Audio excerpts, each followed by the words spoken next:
Salam anak-anak, Tuhan Yesus memberkati kita semua.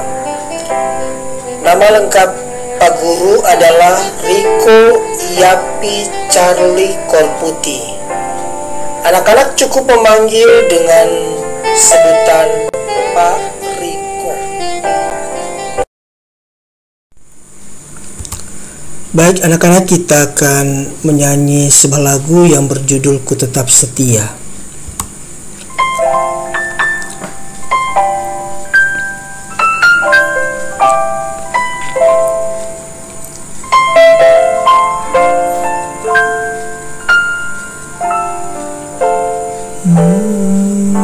Seperti wanita mengurapimu, menangis di bawah kakimu. Demikian hidupku mau mengasihimu. Yesus, Engkau baik bagiku. Sampai akhir ku menutup mata, ku tetap setia menanti janjimu, sampai ku dapatkan mahkota kehidupanku. Ku tetap setia, ku melayanimu.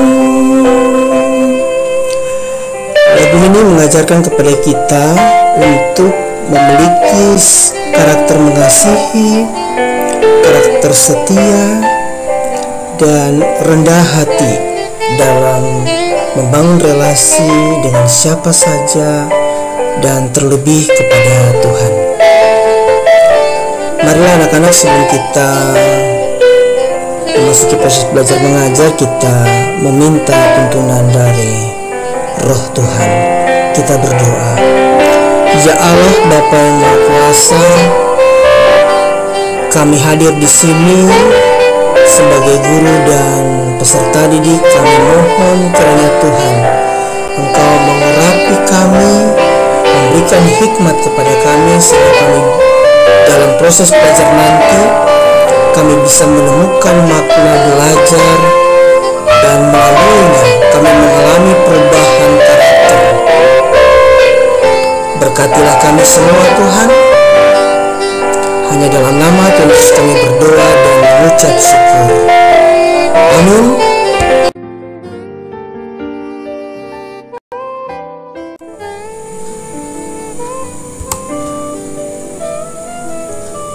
Ketua kelas tolong bagi teman-teman dalam beberapa kelompok. Setiap kelompok wajib menentukan ketua-ketua kelompoknya dan sekretaris kelompoknya. Lalu jangan lupa juga untuk membagi tugas kepada anggota kelompok terkait dengan diskusi kelompok yang nanti akan dilakukan di kelompok masing-masing.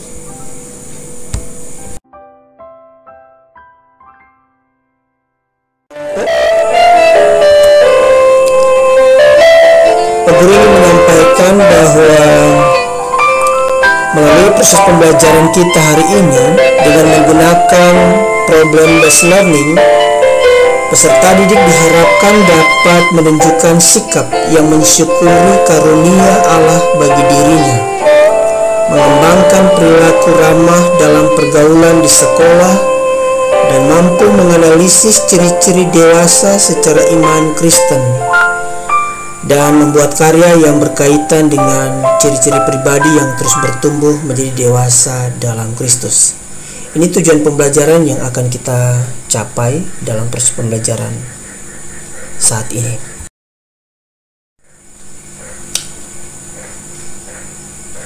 Anak-anak pasti bertanya, apa itu kedewasaan? Secara sederhana, dewasa atau kedewasaan diartikan sebagai suatu perkembangan karakter seseorang suatu tahapan di mana seseorang memiliki kemampuan dalam mengambil keputusan atas berbagai situasi hidup yang dihadapinya dengan bijak. Kemampuan beradaptasi, menempatkan diri dalam berbagai relasi dan status sosial. Setiap tindakannya selalu mempertimbangkan nilai-nilai dan norma-norma sosial. Termasuk di dalamnya adalah norma agama, secara khusus nilai-nilai kekristenan. Apa indikator kedewasaan? Ya benar, pertama pasti fisik. Orang akan melihat kedewasaan seseorang pertama itu dari aspek fisik. Meskipun aspek fisik tidak menjamin bahwa seseorang itu telah benar-benar dewasa dalam arti karakternya. Indikator kedua adalah intelektual. Cara berpikir, pengetahuan seseorang yang lebih luas, wawasannya yang lebih baik, itu memampukan dia untuk bisa membedah, menganalisis masalah-masalah yang dihadapinya. Aspek atau indikator yang ketiga adalah sosial. Indikator ini menunjuk pada kemampuan seseorang dalam bergaul, bagaimana dia menempatkan dirinya di tengah-tengah berbagai relasi sosialnya. Indikator keempat adalah emosi. Ini merujuk pada kemampuan seseorang mengontrol berbagai perasaan yang dialaminya. Entah sedih, entah marah, entah kecewa, entah bahagia. Indikator yang kelima adalah moral. Indikator ini mengarah pada bagaimana seseorang mampu menaati atau menyesuaikan perilakunya dengan berbagai aturan-aturan yang berlaku di masyarakat. Dan indikator yang keenam atau aspek keenam adalah spiritual. Aspek ini menunjuk pada bagaimana seseorang menyerap kepercayaannya, ajaran agamanya, menghayatinya lalu menerapkannya dalam kehidupannya sehari-hari.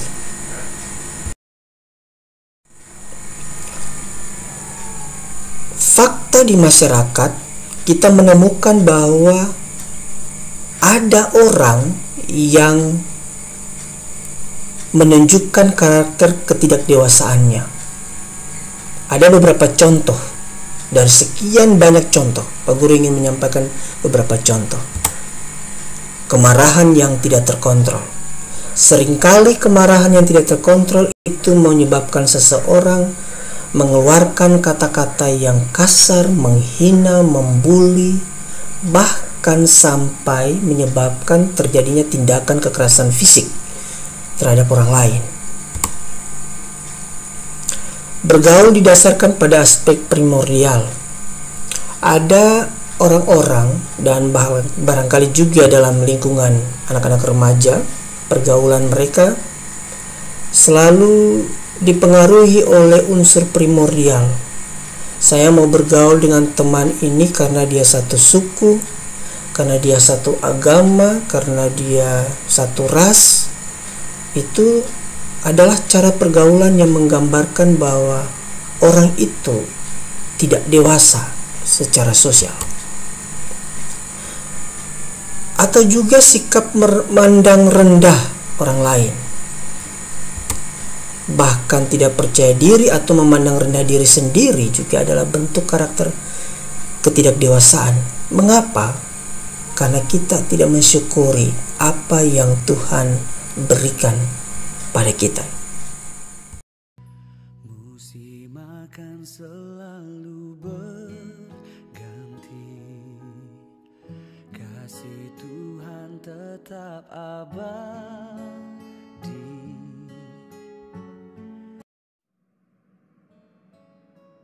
Shalom anak-anakku yang dikasihi Tuhan Yesus. Dalam pembelajaran saat ini, kita akan menonton sebuah video pendek.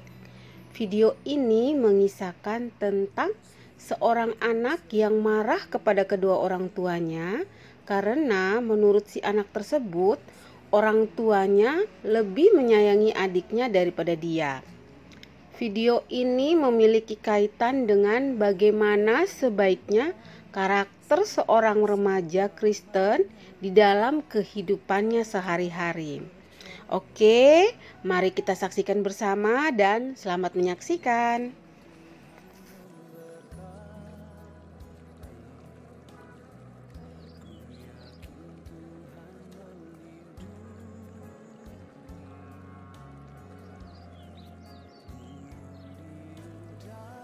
Ciko, kok terasa semangat sekali. Dari tadi Bapak tua lihat Ciko hanya melamun saja. Macam ada pikiran kah? Kenapa?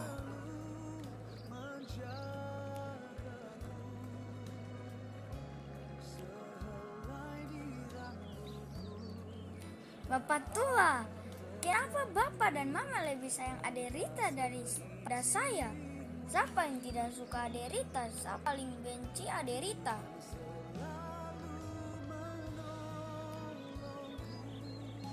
Ciko, Bapak tua cuma mau bilang jangan terlalu cepat berprasangka buruk pada orang tua. Menurut Bapak tua itu hanya Ciko punya perasaan saja. Apa yang Ciko lihat belum tentu sama seperti yang Ciko pikirkan hari ini. Ciko pu bapak dan mama itu paling sayang Ciko dengan Rita. Bapak tua yakin sekali bapak dan mama tuh paling sayang kamu dua. Kamu dua tuh segala-galanya buat bapak dan mama.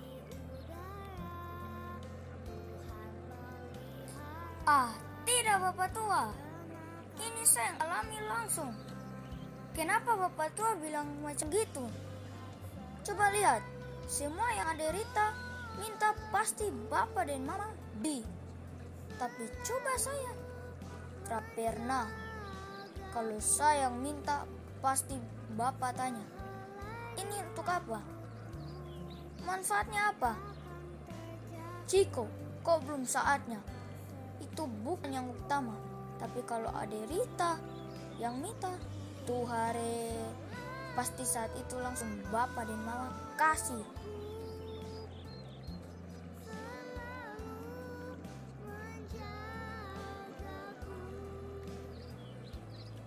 Ciko, kau punya usia dengan Ade itu terlalu jauh. Dia masih TK. Ciko sekarang sudah kelas 10, sudah SMA. Wajar kalau perhatian orang tua itu besar untuk dia. Oke, sudah. Kita bereskan semuanya dulu. Nanti di mobil baru kita lanjutkan lagi. Ayo cepat.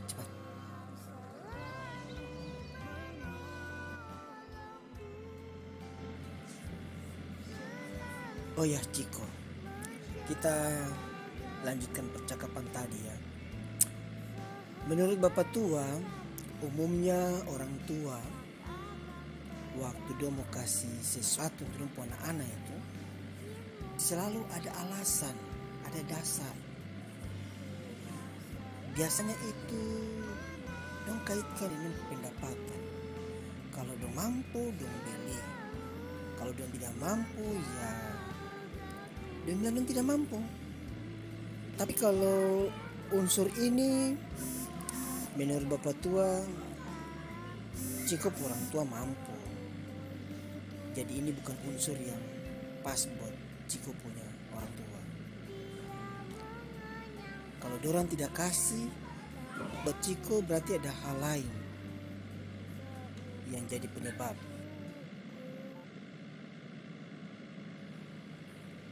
Jadi menurut Bapak tua kalau Bapak dan Mama belum beli untuk Ciko seperti yang Ciko mau itu bukan karena Don terasa sayang Ciko, tapi itu karena Dora sementara mengajarkan Ciko untuk Ciko bedakan mana kebutuhan dan keinginan. Artinya kalau Ciko mau minta sesuatu dari Bapa dan Mama, Ciko harus bisa pastikan bahwa yang Ciko minta itu adalah sesuatu yang Ciko butuhkan untuk saat ini. Kemarin Ciko minta beli motor, padahal mobil ada di rumah, motor juga ada. Ciko minta beli motor hanya karena itu bapak pemotor. Ciko pemotor sendiri, berarti itu belum dibutuhkan oleh Ciko. Bagaimana menurut Ciko? Bapak tuh pendapat tadi keliru kah? Jangkut tersinggung, bukan bapak tua mau bela-bela bapak dan mama, tapi itu menurut bapak tua begitu sih. Tapi kenapa Ciko minta dibelikan HP untuk belajar? Bapak dan Mama terlalu mau beli. Tapi kalau ada Rita yang minta sepeda, langsung dapat. Padahal HP itu Ciko butuhkan dalam proses belajar online saat ini. Sementara sepeda, apa perlunya untuk ada Rita? Ciko kan sudah punya laptop, masih bagus juga untuk belajar.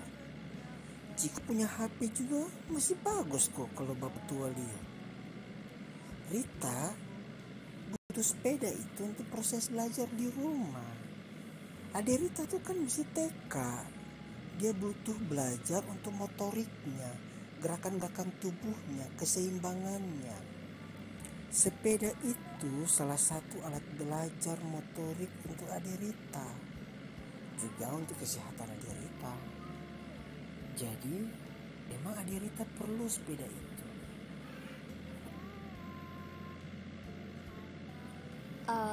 Bapak tua, jangan bela bapak dan mama kak. Ciko. Bapak tua tak bela bapak dan mama. Bapak tua cuma mau bilang umumnya orang tua macam begitu sudah. Bapak dan mama terang mau kasih manja Ciko, karena dong tahu pengaruh buruknya tuh besar sekali Ciko. Kalau dong kasih manja Ciko, aduh, nanti Ciko bisa susah itu. Bapak dan mama ada kasih ajar Ciko untuk buat skala prioritas. Ciko harus bisa memilah mana yang bermanfaat, mana yang dibutuhkan, sampai semua hal, bahkan termasuk pergaulan juga. Dong ajarku untuk bertanggung jawab itu Ciko. Jadi menurut bapak tua, bapak dan mama sedang membimbing Ciko untuk jadi dewasa. Ciko dibimbing untuk bertanggung jawab, untuk Ciko diri sendiri, tapi juga untuk semua orang-orang terdekat dalam Ciko hidup, termasuk adik Rita. Kau harus jaga dia, itu Ciko adik. Ciko harus belajar melindungi dia. Ciko jangan cemburu dengan dia. Ciko harus sayang dia sama seperti bapak dan mama sayang adik Rita. Begitu kira-kira bapak tua pendapat. Jadi saya selama ini salah ya bapak tua. Saya minta maaf ya bapak tua. Ciko, tidak pernah ada orang yang tidak pernah salah. Tapi yang bikin orang itu dia berbeda dengan yang lain itu kalau ketika dia bikin salah, dia tahu itu salah dan dia minta maaf. Bahkan ketika dia benar pun dia akan minta maaf. Karena dia tahu bahwa menyayangi orang-orang dalam hidup itu lebih penting daripada soal benar atau salah. Bapak tua yakin Ciko tahu apa yang Ciko harus lakukan. Oke, Ciko, rumah sudah di depan. Tetap tenang dan ingat pesan Bapak tua ya. Kau harus mantap. Tahu anak laki-laki hebat. Bapak tua, terima kasih sudah kasih ingat saya ya. Sama-sama Ciko. Salam untuk Bapak, Mama, dan Ade Rita ya. Oke. Dah.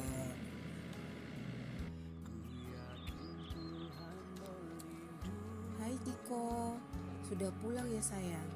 Bagaimana perjalanannya? Mama, Ciko minta maaf. Ciko salah.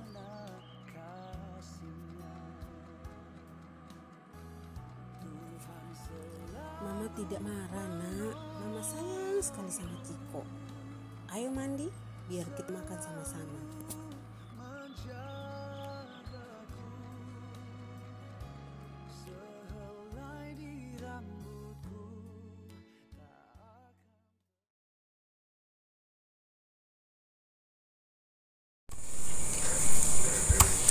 Setelah anak-anak menonton video tadi, ada catatan yang ingin Pak Guru berikan bahwa di kelompok nanti wajib untuk membaca Kejadian pasal 37 ayat 12 sampai 36.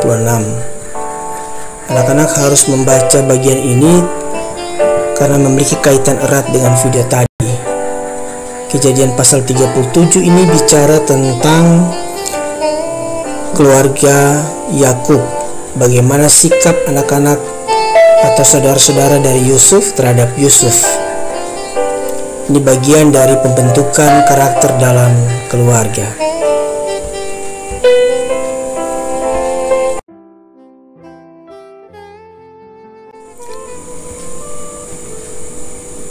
Sebelum kita masuk dalam diskusi, mari kita rumuskan bersama masalah yang akan menjadi fokus diskusi anak-anak dalam kelompok.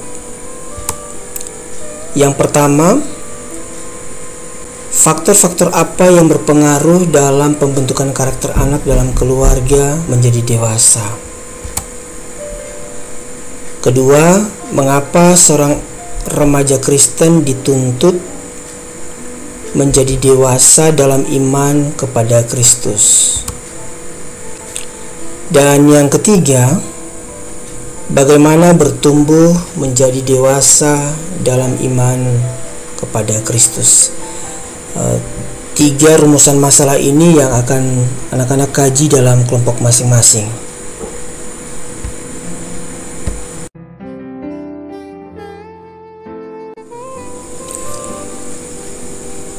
Baik, terkait dengan rumusan masalah tadi, anak-anak boleh mengumpulkan data secara berkelompok. Sumbernya bisa dari internet atau di perpustakaan, diskusi dengan teman. Kalau ada masalah, kendala, konsultasi dengan peguru. Setelah itu, data-data yang dikumpulkan harus dianalisis, kemudian disusun sebagai laporan kelompok, dan siapkan pula bahan untuk dipresentasi. Saat presentasi nanti, kita akan mengundi kelompok yang namanya terpilih dalam undian nanti. Dia akan mempresentasikan hasil kerja kelompoknya, lalu akan dievaluasi proses pemecahan masalahnya secara bersama-sama. Akhir dari proses diskusi besar, kita akan bermuara pada menyimpulkan secara bersama hasil pembelajaran kita di hari ini. Setelah itu kita sama-sama akan melakukan refleksi terhadap materi yang telah dipelajari.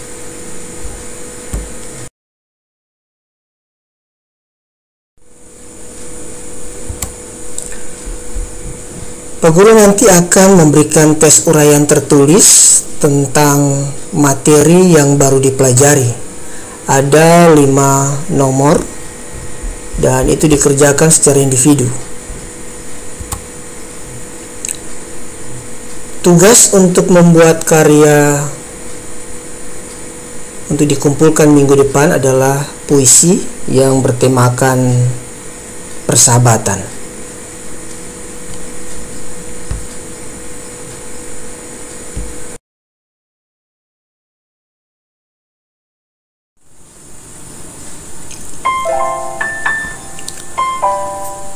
Seluruh proses pembelajaran kita di hari ini telah selesai. Dan karena itu mari kita tunduk kepala, kita berdoa.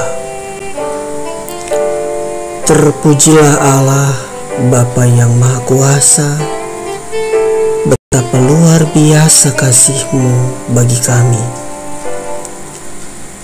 Engkau mengajarkan kami tentang bagaimana membentuk karakter kami, mengubah hidup kami yang lama menjadi hidup yang baru. Terima kasih Tuhan untuk pembelajaran hari ini yang memberikan makna kepada kami semua untuk belajar mengasihi, setia, rendah hati kepada semua orang yang terdekat dalam hidup kami, bahkan juga orang-orang yang memusuhi kami. Terima kasih Tuhan Yesus. Haleluya. Amin. Anak-anak, pembelajaran kita sudah selesai. Pak Guru harap apa yang kita pelajari tetap memberikan makna buat kita. Jangan lupa tugas minggu depan dikumpulkan. Shalom. Tuhan Yesus memberkati kita semua.